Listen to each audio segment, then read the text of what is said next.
What up, guys? Don't forget about the new name. The new name of this podcast is The Blueprint. It was The Gospel of Fire.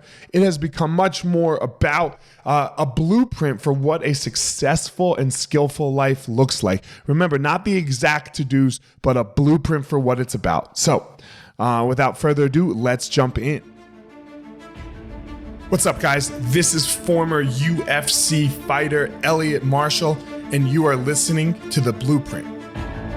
I believe that there's a blueprint of how the most successful people structure their lives. They don't all do it the same. They don't all do the same things. And on this podcast, you're going to hear inspirations, motivations, and stories about how they go through their life. These stories will give you clues and tricks of exactly how you can discover your passion, find your power, and then go give your purpose to the world. Thank you so much for listening. Let's jump into this week's episode. This episode is with Scott Harrison. Scott Harrison is the CEO of Charity Water, which is a nonprofit organization that helps get clean water to the billions of people around the world that don't have the most basic thing like clean water. We had such a great talk. It was very interesting hearing his story about what got him to this clean water venture and journey in his life. It is not what you think. It's the actual polar opposite. He was a totally different human, and then he shifted and became this new person. So I thought it was a great story. I hope you love it. Without further ado, here we go. Scott Harrison. Scott, how you doing, man? I'm doing great. Thanks for having me. You were just saying you just got back from Madagascar. What did you say? 5 flights in a boat? Man, it was 48 hours of straight travel, about 2 days out and 2 days back for 4 days on the ground. Oh, so yeah, I'm not sure whether I'm coming or going, but it was great to be back out in the field, after COVID, and it was my 72nd country. So I hadn't picked up any new countries for a while with COVID. So it was great to be back out in a new place. Was this your first trip post-COVID? No, but first trip back to Africa post-COVID. Okay. I've been flying a lot this year. I probably have 50 flights in already this year, but got it. Okay. And a bunch internationally, but not specifically to Africa. Got it. So Scott, I do very little research about my guests before we do the podcast, because I like to do this kind of natural progression with the listener. I think I do a better job that way. I'm a zookeeper. You know that, right? No. That's why I was in Madagascar trying to catch lemurs. No, I'm just kidding. I was like, wait a minute, man. The whole bio the first zookeeper I am on. No, I'm just kidding. Yeah. So, well, I mean, that was an opportunity. I probably could have taken a whole nother life here. Oh my gosh. You just threw me off there for a second. I wish I knew that. I could be anybody. You could. What I know about you is you're about water and clean water. Africa is obviously a major area that is in this fight for clean water. So, tell us about this desire. Yeah, tell us about this desire for you and why water. Sure. Well, I've been at this for 16 years now through an organization I started called Charity Water. Not very creative in the naming, but at least it's clear. We're a charity that helps people get water. If you back up a little bit more, I was a nightclub promoter for 10 years in New York City. So I was throwing fashion parties and, flying around the world on private planes and trying to chase sex, drugs, and alcohol. And, got to a pretty lonely, destructive place at 28 years old, where I'm smoking 2 packs a day of Marlboro Reds and I'm, sleeping till noon, after doing coke till 5 or 6 a.m. Right. And had a pretty radical life change where I sold everything I owned, asked myself the question, what would the actual opposite of my life look like? If I did the opposite of everything I thought and hold on. Stop. We got to go back. So you are a nightclub owner and promoter, partying like a rock star. And now you're a charity guy for water. Yeah. What happened? You know, if I go back even farther, I was brought up in a very Christian family. I was an only Okay. child. My mom was an invalid, so I was in a caregiver role from a young age. And you know, if you'd asked me growing up what I was going to do, I would have been a doctor or a pastor. You know, probably, and helped. If I was a doctor, I was going to help sick people like my mom. Okay. Um, 18 happened, and then I live out the most boring cliche prodigal son story. And I'm like, hey, I'm still a virgin. I don't drink. I don't smoke. Let me move to New York City and fix all that.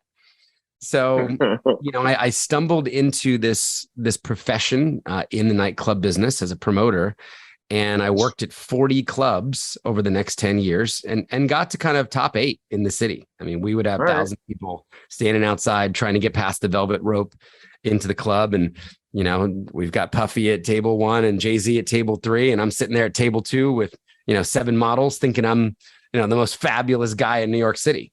Sure. It's funny. It's funny how you describe the story for a second. I got to cut you off. Sorry. I have somebody that I work with, an athlete, and she was going to buy her brother a tractor, like this expensive tractor because they live on a farm. Okay. And we're talking about something, and she goes, and somehow it comes up that her brother, a day later or something, has never gotten laid. Right. Okay. And I was like, yo, don't buy him a tractor. And she's like, why? I'm like, because he thinks he likes farming right now, but he hasn't gotten any pussy yet. And once he does, that might change his life, right? Like that might like you, right? Like you moved in, you're over here doing one thing, and then you moved to New York City, and you're like, yo, my life has changed. So it just reminded me of that. Well, I kind of went the opposite way. So I chased that for 10 years and, just wound up. So I had some health issues at 28, maybe, specifically half my body inexplicably went numb one day. And, I remember my business partner's like, bro, you do coke, ecstasy, MDMA, you smoke 40 Marlboro Reds a day.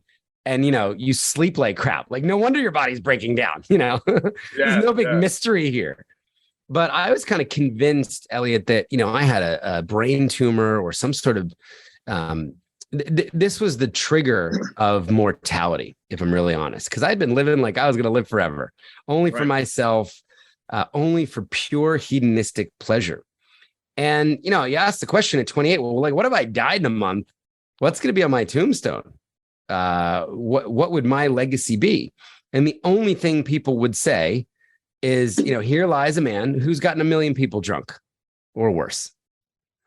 And, I realized in that moment how far I'd come from the spirituality that I'd been brought up with, the morality, I'd said goodbye to all of that.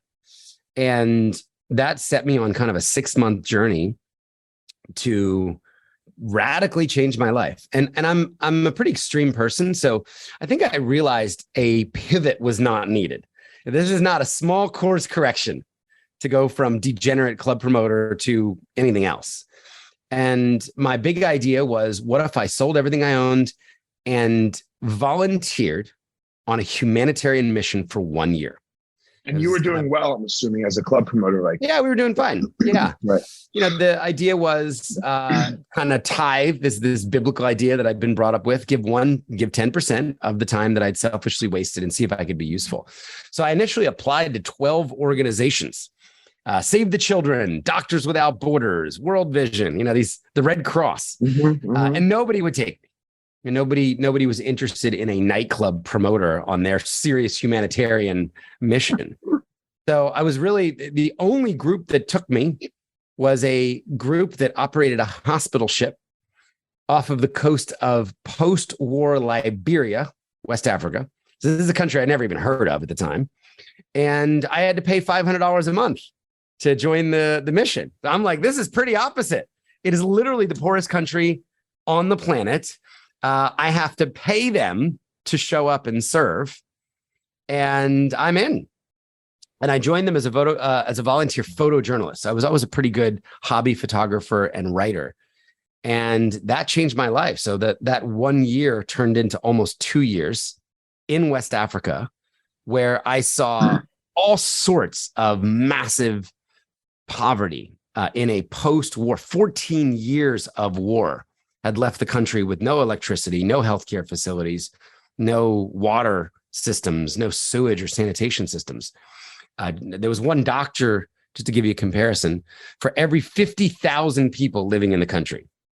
In America, we have a doctor for every 300 of us.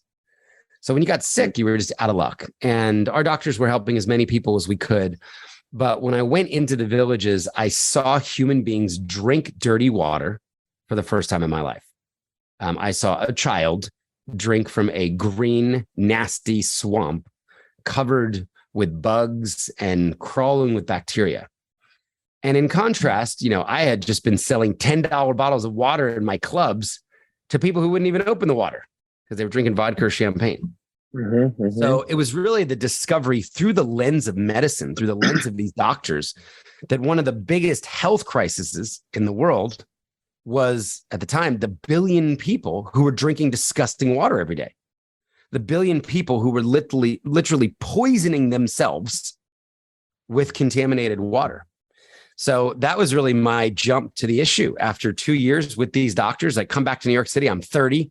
I was completely done with the clubs and said, I'm going to start an organization that brings the entire world clean water or die trying. And there were 1 billion people to go. Wow. That was 16 years ago. 16 years ago.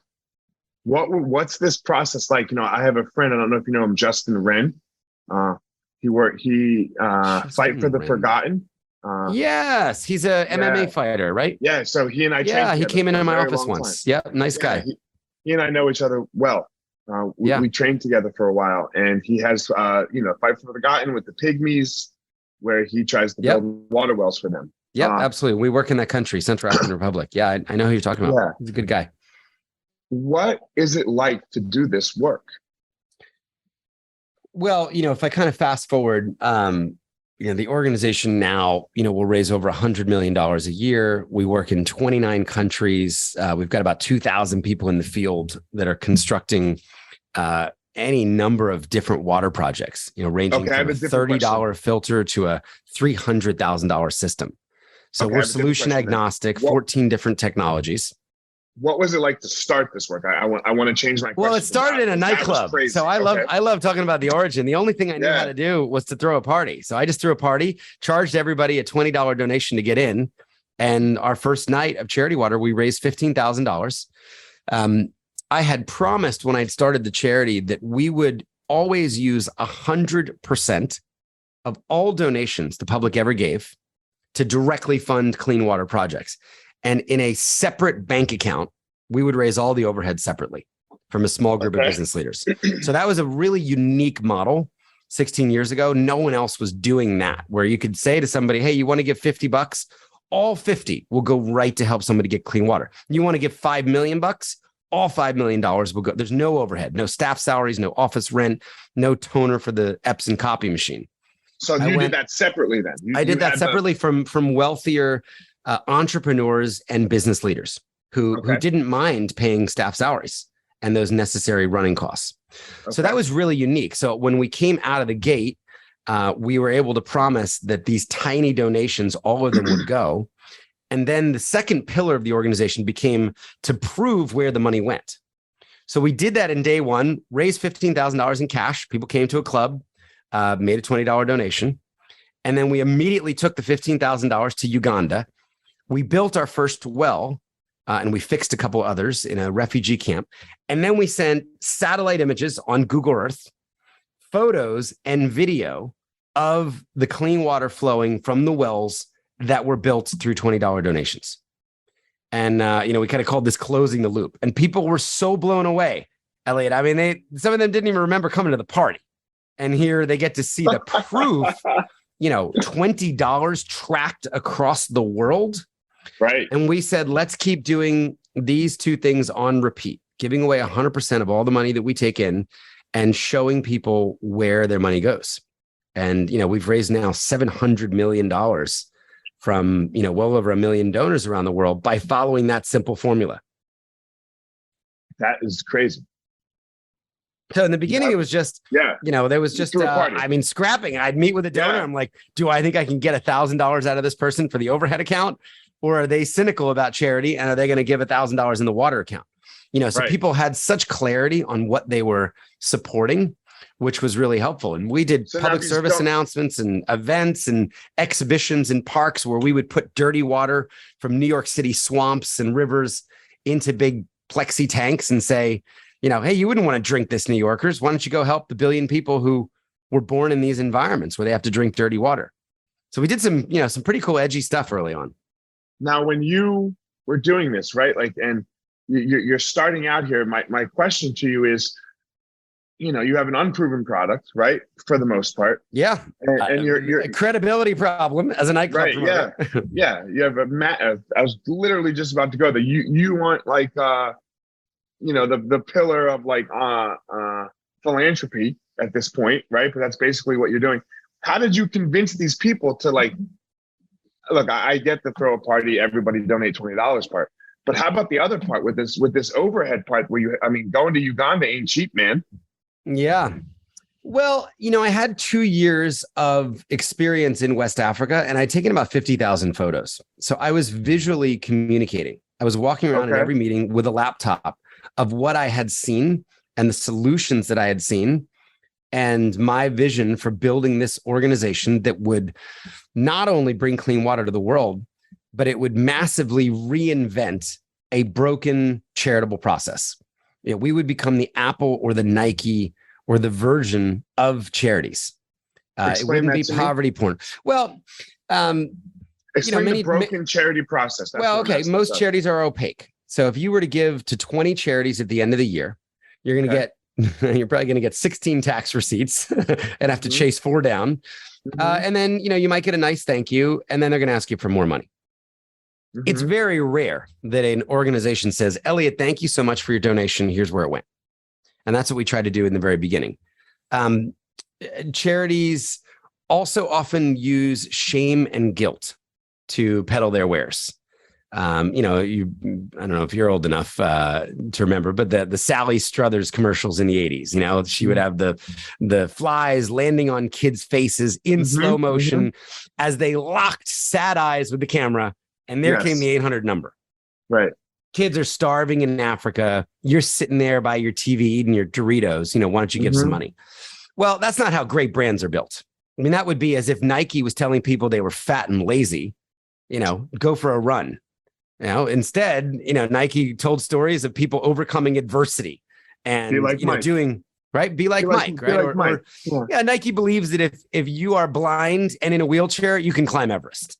If you have one arm, you can win the shot put competition of the Olympics with your bad arm. Right. So, and then people kind of rise to the occasion and say, well, maybe I could run like half a mile, and I want to wear the clothes or the shoes of a brand that believes greatness is inside me. So that's just one example, but I wanted to create an epic, imaginative, inspiring, charitable brand. Charity means love. It's actually a beautiful word that has become contaminated or tainted for some. Through bad acting or lack of transparency or scandal. But charity means to love. It comes from the Latin caritas, to help your neighbor in need. Right. I feel like we need more of that in the world. And so everything we tried to do at the core of the organization was just to feel different from maybe the big sector out there of how charities often run. And, so many of these ideas really felt fresh and unique at the time. I mean, we were the first charity to get 1 million Twitter followers. We were the first charity to use Instagram. So we were early adopters when it came to storytelling and social media. One of the first charities to make a virtual reality film 9 years ago. How did you figure that out? How did you figure out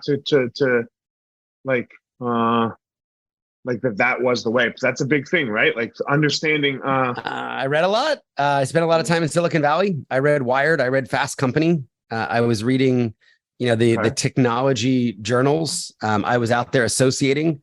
I would see, Nest cameras and say, well, hey, if a donor can control the temperature in their house 5,000 miles away, why couldn't we put a sensor on a well and know how much water was flowing from 5,000 miles away? So I think a lot of it was just the proximity to people in technology that really helped. When did you develop this? Look, you're a creative guy, it sounds like, right? Like, that's what you just described. Great creativity, even probably in the nightclub scene. You know, I'm sure there's a lot of we did some fun parties. We would do pool parties where we get 100 beach balls and, you know, hire someone in the middle of the club to stand on a lifeguard, you know. Right. Yeah, we were trying to keep it interesting. Right. So everyone doesn't do this, right? What I was about to say is not everyone's partying in between Jay-Z and Puffy. So obviously you're doing something creative to make that happen. When did this develop for you? When did this, this creative thought process, what was that like as a child? And when did you realize that this was something that maybe you harnessed that was, unique to you? I think I was looking for excitement more as a child because maybe my childhood felt a little more muted, having to take care of a sick mom, and our family didn't really travel. It was really optimizing for someone who was an invalid, who was disabled. And when I then turned, there was a carbon monoxide gas leak in our house when I was 4 years old, and her immune system just shut down irreparably after that. She had long-term exposure to carbon monoxide. So I think at 18, I had this independent moment. Well, I want to go to Paris, I want to go to London. I want to have new experiences. I want to break the rules and see what that feels like. So I think I just started creating so many new experiences based on who I was. And I don't know, that carried its way for 10 years and trying to, also look, nightclub can be pretty boring, bro. I mean, the DJ is playing the same set, kind of every night, right? And you're having the same banal conversations over and over again. You're yelling over loud music. I mean, this is not great. This is not great intellectual, rigorous conversations happening at like 1 to 4 in the morning. Okay. So, I think I was so bored. I was always trying to keep the clubs interesting for me and trying to bring any level of creativity to that. And then when I started Charity Water, I'm a very visual communicator. So I always kind of walked around with a camera, and it's just much easier to show someone than to tell them. So I don't really know like where the creativity came from. I wouldn't call I wouldn't call my parents very creative people, very strong people, high integrity people, but not kind of creative. Look, I'm not creative at all. So and that's okay. I just think one of the important things and one of the lessons of the podcast, or the things that I really try to portray here, is like, you got to find your thing. Like what is it about? What is your thing? Yeah. And then go make that happen. Yeah. Right. Because everyone we get stuck in this, like, oh, this is how so-and-so's done, blah, blah, blah. Right. You scroll social media, right? So you were able to harness your thing. But the thing, Elliot, I think, was promoting. I was good at transferring enthusiasm to strangers, I guess you could say.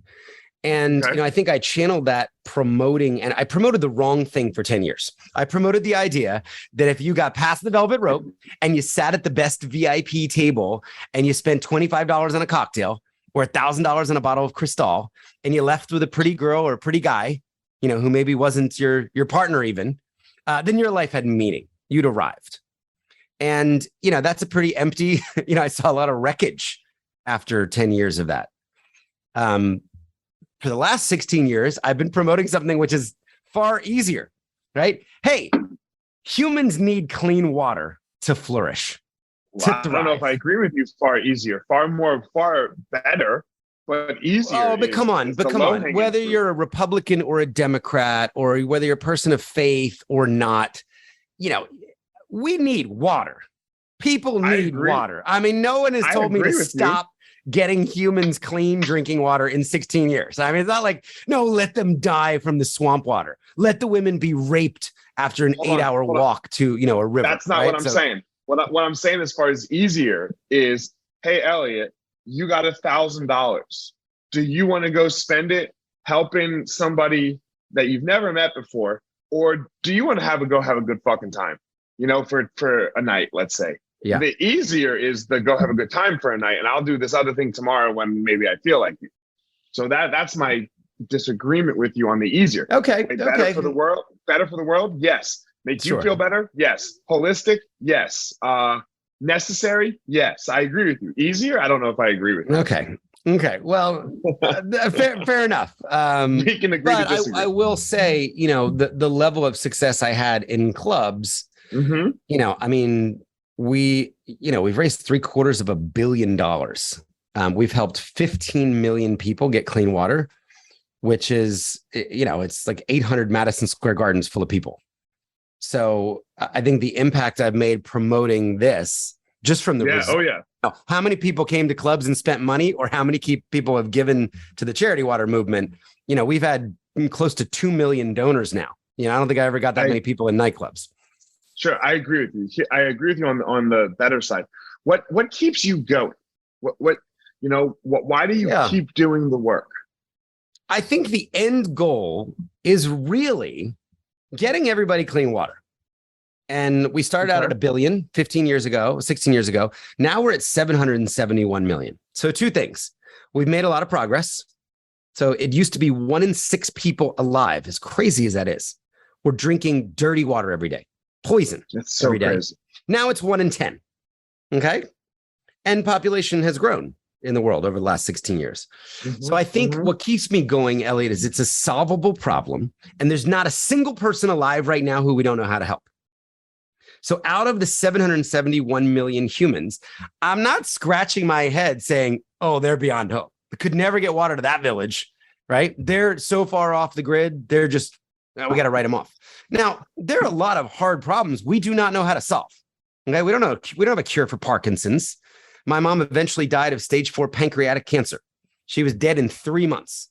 The doctors had no idea, how to, there was no operation. There was no, nothing worked. So I think that is one energizing, animating factor that we can actually get every human clean water. Now, we haven't created the will to do this. We haven't raised the money, the capital we need to make a bigger dent in this, but it is actually possible. The answer does not lie in a test tube, maybe in some lab 67 years into the future. Like, the answer is now. So when Charity Water raises money, we immediately, Chris Sacca, who's a friend and a VC out in San Francisco, once told somebody, he's like, you got to meet my friend Scott. He has this machine that takes cash and turns it into clean water. Like, cash in, clean water out. I love that. It was so simple. I'm like, I built like the machine. So I think that's energizing. So in every opportunity, there's a lot of money in the world. There's a lot of $1,000 out there that could go out for a night on the town or go to help 50 humans get clean water, or both, right? I mean, Elliot, we have people that are, they're doing both. They're not, they're also giving $1,000, right? How do you as they go buy a $10,000 watch, right? And it's not my job to judge them on whether they should spend $10,000 on a watch. It's my job to make a compelling case for a $10,000 well. Because for $10,000, you can give a whole community clean water. And how do you balance this in your life? Like, everyone likes enjoyment, right? Like, there are things that you like. A nice dinner sometimes. Your Whoop that I see on your wrist there has, a monthly cost to it. How do you not fall into the every penny of my life has to go towards this project? And like, I'm assuming you're living in a house, not a shack. Yep. Right. Like, so what is that like as someone who runs and is the CEO of a charity? I mean, Charity Water doesn't have a poverty mentality, and we never have. I mean, I'm always trying to recruit and retain the top talent. We would pay a lot more for salaries than maybe another charity. I'm hiring from Google, from Twitter, from Adobe, from Zynga. I'm trying to get the very best people and pay them really well to be engaged in the work. And again, because I have these 100 overhead donors to pay for all that, it's made it a little easier.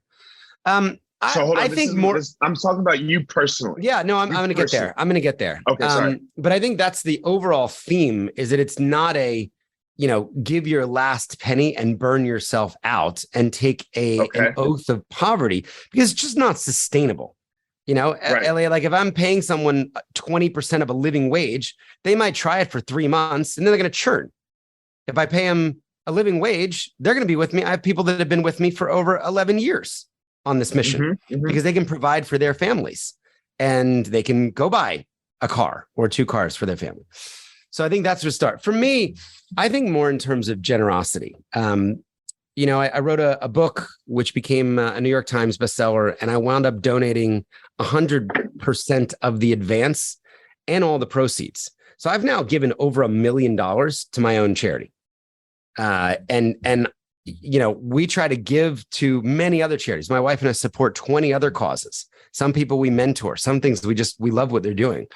So I guess I'm just not wired that way. I'm pragmatic, but I also live a pretty modest life. I mean, I fly coach.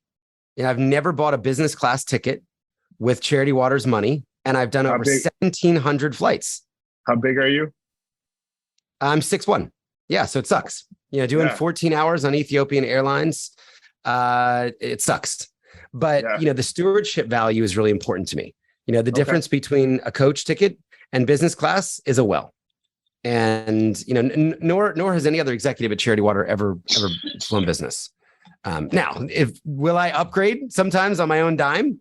To get there and make a speech after a red eye in front of 15,000 people? Sure. Sometimes I will pay for that personally, to try to get some sleep so I can show up in front of a live audience and be, more engaged and more dynamic and less jet lagged. Sure.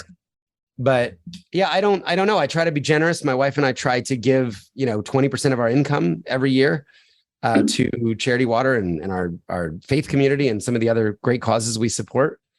And I don't know. I drove. Look, it's just a question. Yeah, it's a question that I have because the industry that I'm in, where I make my money, is martial arts, right? And we don't sell martial arts, right? Like martial arts is the vehicle we use. What we sell is a better life. Yeah, you'll feel better. You'll have a community. You'll go out into the world better. And sometimes, right? People see you making money, for example. It is still a business for me. Mine's not a charity at all. So sometimes intertwining the two, it's like, well, it's like, wow, you're selling me a better life. How much are you allowed to make? And it's like one of those things where, it's just a balance you have to find, and that works for you. Yeah. Right. Yeah. So I think that's right. I like to hear other people's that are in an industry, look, if you're Apple, you're like, people expect Apple to make as much money as possible. And we all know that, right? Like you and I are not in that industry, right? You even more so than me. But we have to be giving, right? So I feel like I can't ask anyone to do something that I'm not willing to do. So that's why the giving is, generosity is a core value at the organization for 16 years. We are asking people to be generous with their time and their talent and their money, because that's if other people stop being generous with Charity Water, we all go home. Right. We don't have any money. We don't have any clean water projects out there. So I think leading by example is really important.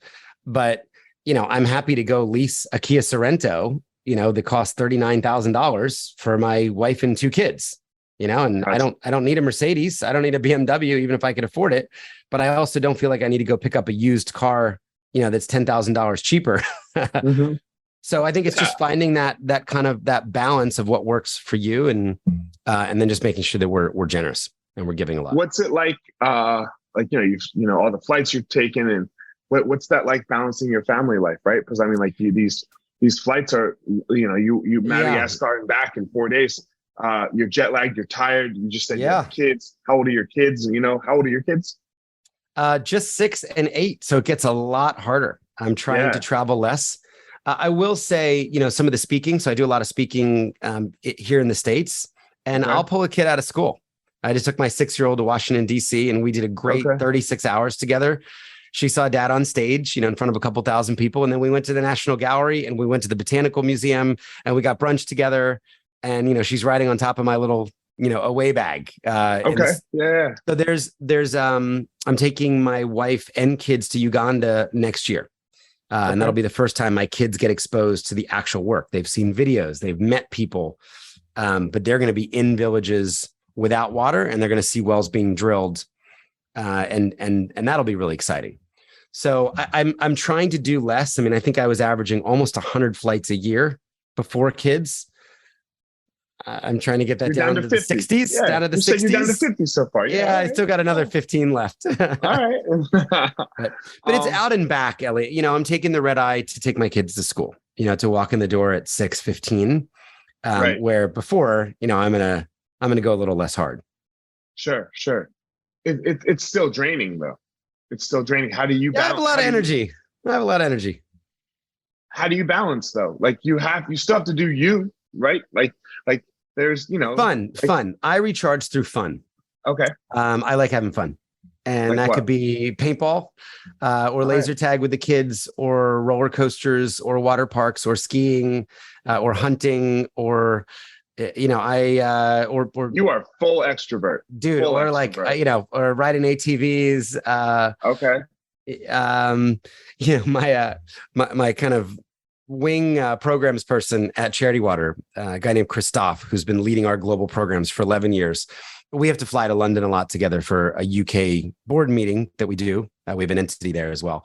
And, you know, we would red eye to London and we'd kind of have, you know, 9 hours to kill. And rather than sleep, we would go back to back movies, you know, because like we don't really get to go to the movies with our How do families. you not fall asleep? We have a couple times. Depends on the movie and how good it is. But, right. you know, kind of looking for, you know, ways to have experiences, you know, alongside work as well. Okay. Got it. Couple questions here. That I try to like sleep well also, Elliot. I mean, the Whoop is really for sleep. Not exercise. It's just trying to get to bed on time, you know, trying to make sure I don't have too many IPAs, which, you know, messes with the HRV and yes, all the sleep. Yes, it does. Couple questions that I always ask towards, you know, at the end here. Look, I believe everyone has a unique thing about them that makes them, and we talked about this a little bit with you already, but I want to hear your full answer here, that they go then give to the world, and then that the world gives something back to them, like a superpower. What's yours? I think it's storytelling. Okay. And I feel like I didn't tell a lot of stories today because we weren't really talking about our work, but I think I love storytelling and promoting. Okay. You know, talking about things that move people to a positive action. You know, in this case, inviting them to be generous, inviting them to care for others, inviting them to look at the suffering in their local community and the global community, and not just succumb to apathy, but to say, hey, I could do something about that. I could make someone's life better. I could make a community's life better. I can engage in this issue. So I think it's promoting and inviting people to be a part of something that's, you know, that I think is just an awesome idea, you know, and specifically clean water for humans, clean water for children, clean water for women and girls.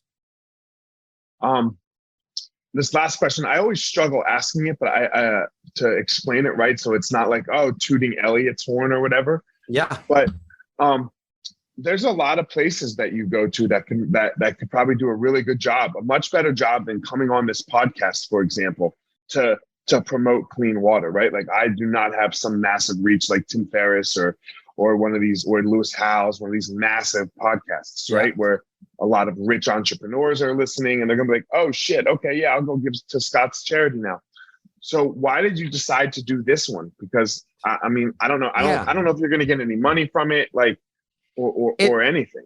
It's really the seeds principle, Elliot. You know, I think there are people listening that have never thought about the water crisis or 10% of the world, you know, who's out there drinking dirty water every day, therefore, you know, potentially dying. And, you know, 1 million people die from this issue every year.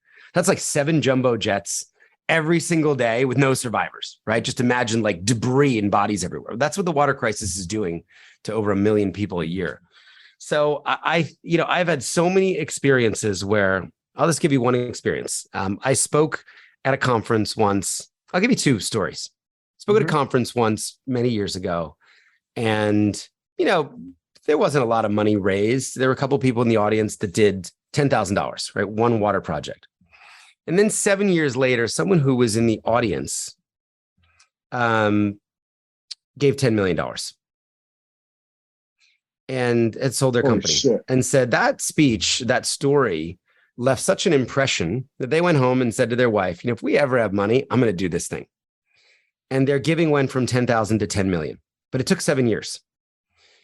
I spoke at a church once in Miami, low income neighborhood. It was a favor to the pastor, and I did 4 back-to-back services. When you say the same thing for 4 hours in a row, you're white. I mean, you hate the sound of your own voice. You hate yourself, A lot of respect for pastors that have to do a lot. And nobody gave any money. Nobody gave any money. And I remember just thinking, man, it's like a Sunday. I'm burned out. I'm tired. I got to go back to work tomorrow morning. 5 years later, a $150,000 check arrived in the office. And it turns out that there was someone sitting in one of those 4 services that was so moved, he went home and he changed his will. And 5 years later, he died of cancer. And the estate sent $150,000. Well, this gets better.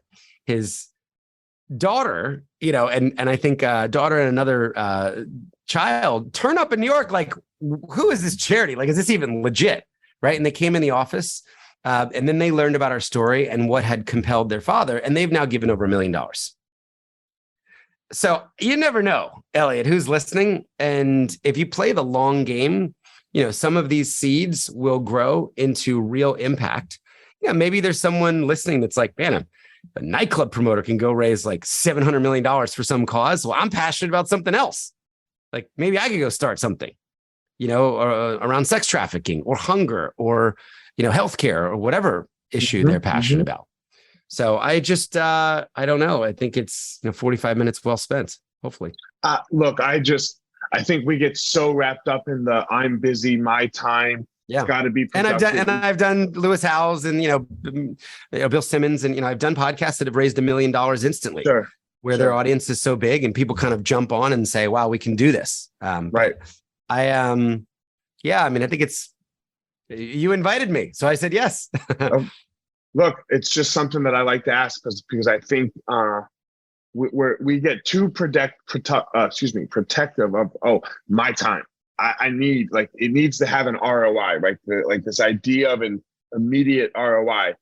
And a lot of it comes from social media, right? Like, okay, I put a post out, I want 100 likes in this amount of time, And it doesn't, the world's never worked like that. Right. It's always been more of put it out there, let it grow, there you go. Let it grow. So I just like people, I like my audience to hear other people's reasonings for doing things. Yeah. And I think you're supposed to be, generous with your time. Now, I'll probably get 100 requests. So we obviously can't do everything. So I don't want this to turn into like but you're also thinking about how do you use your time in the best service of the mission. Right. Sure. Which in our case is a noble mission. And then how do I show up and be a great husband and a great father?